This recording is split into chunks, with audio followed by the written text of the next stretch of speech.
আপনার সাথে একটু কথা বলা যাবে? আমি সাময়িক টিভির সাংবাদিক।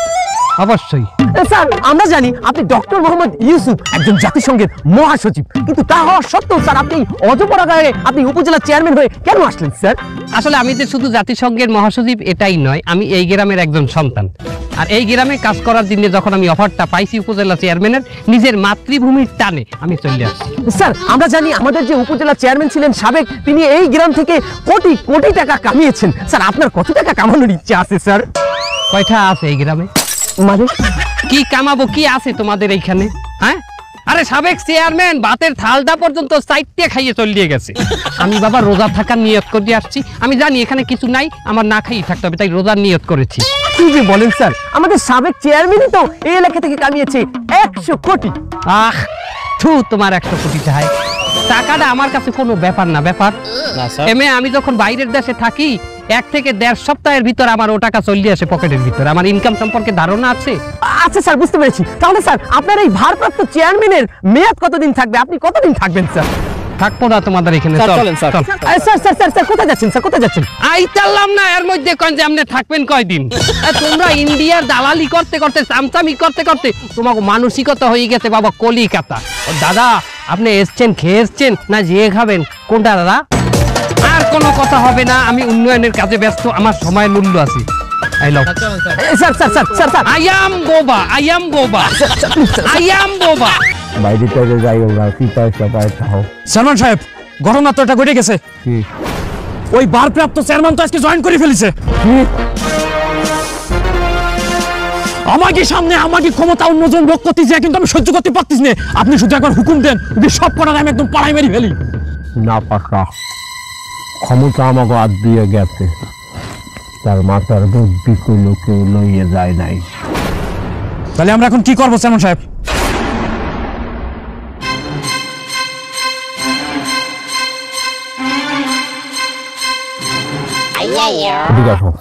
আমাগো আমলে পুলিশ, ডাক্তার, উকিল, কৃষক যারা যারা আমাগো গঞ্জে ফ্যাসিলিটি নেছে, হ্যাঁ সবাইরে দায়িত্ব কও ডিপার্টমেন্টে হেরা যেন সবাইরে উস্কাইয়ে দেয় সরকারের বিরুদ্ধে। সবাই যেন দাবি দাবা লইয়া রাস্তায় নামে। একটা রিক্সাওয়ালা, একটা অটোওয়ালা পর্যন্ত যেন রাস্তায় নামে দাবি লইয়া। সবার বাক স্বাধীনতা আছে, তাই এখনই সময় যার যা অধিকার সবাই বুঝিয়ে নাও।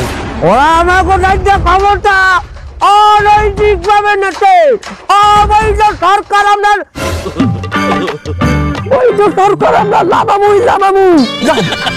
ঠিক আছে চেয়ারম্যান সাহেব, তো যাচ্ছি। আচ্ছা মাস্টার সাহেব, একটা কথা কয়েন দেখি, এই স্কুলের আমরা শিক্ষকের ভিতরে সবাই কি প্রাইভেট প্রাইভেট পড়াই পারে, মানে কোচিং টোচিং পায়? এরকম কথা কইলেন চেয়ারম্যান সাহেব, আমাদের এই স্কুলের প্রত্যেকটা মাস্টারেরই কোচিং সেন্টার আছে, তারা প্রত্যেকেই প্রাইভেট পড়ে। আমার দোয়া, আমার নিজেরই তো 2টা কোচিং সেন্টার, এবং সেখানে প্রায় 350 ছাত্রছাত্রী পড়াই আমি। প্রত্যেকে ফার্স্ট সেকেন্ড থার্ড ছাড়া ফেলই করে না। তবে আমার কিন্তু বাইরে যাওয়ার পরে কলেজে যাই এখানে ফেল। আমার উপজেলায়, আমি যতক্ষণ উপজেলা চেয়ারম্যান আছি, কোনো মাস্টারে প্রাইভেট পড়াইতে পারবে না, কোনো কোচিং ব্যবসা করতে পারবে না। আপনি কেন কোচিং এর পাইন্ডে মারতেন? কোচিংটা কেন বন্ধ করতে চান স্যার? আপনারা কোচিং করাই দিয়ে ঠিক মতো স্কুলের ক্লাস করান না, কারণ কোচিং এ তো টাকা পাইবেন, স্কুলে তো অত টাকা পাইন না। প্রশ্নপত্র ফাঁস করি পাস করাই দেন পোলাপান, ওই পোলাপান যাই আবার কলেজে যাই পাস করতে না। মানে কোচিং ব্যবসা যদি বন্ধ করে দেন, তা শিক্ষকেরা চলবে কি দিয়া? বেতন দিয়ে চলবেন। আরে স্যার, ওই তো কি হয়, ওই কয়টা বেতনে স্কুলে কি পাই হইতে হয়? ঠিক আছে, সমস্যা নাই, আমি উপর লেভেলে একটু সুপারিশ করে দিব, মানে বেতনটা যেন একটু বাড়াই দেয়, সমস্যা নাই তো। ওইটু বাড়াই দিলে এত কিছু হয়, এত হয় কোন? আমাকে নিজেকে একটু ব্যবসা বাণিজ্য করা লাগে না?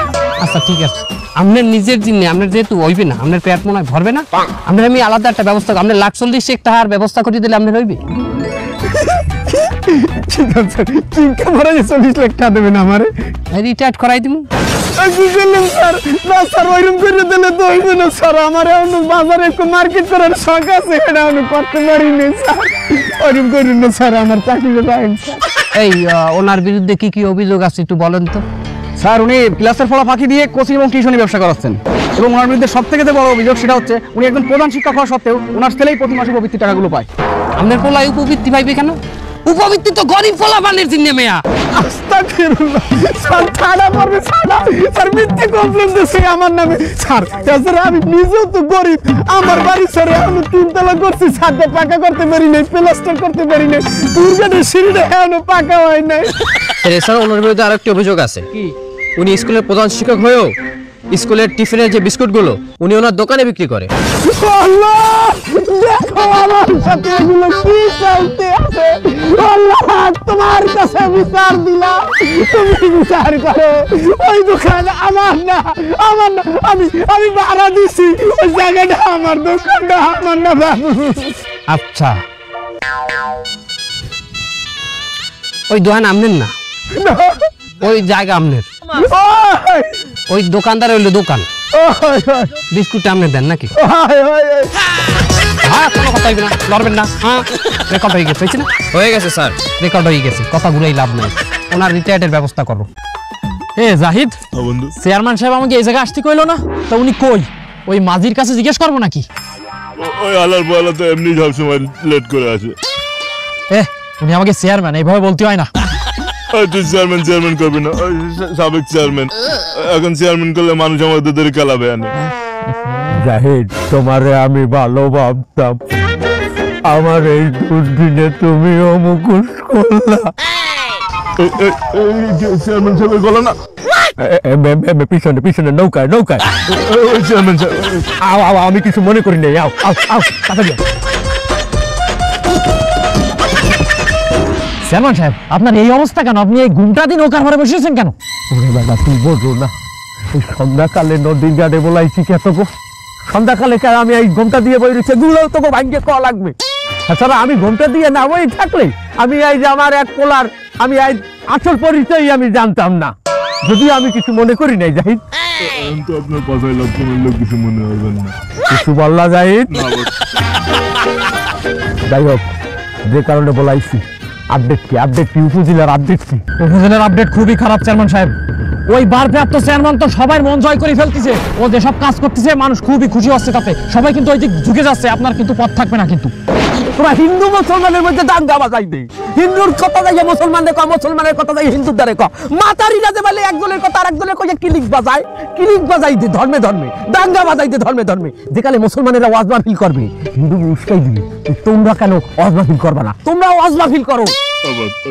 কীর্তন বলা হয়। ও দুটো কীর্তন বলা হয় না? তোমরাও কীর্তন বলা করো।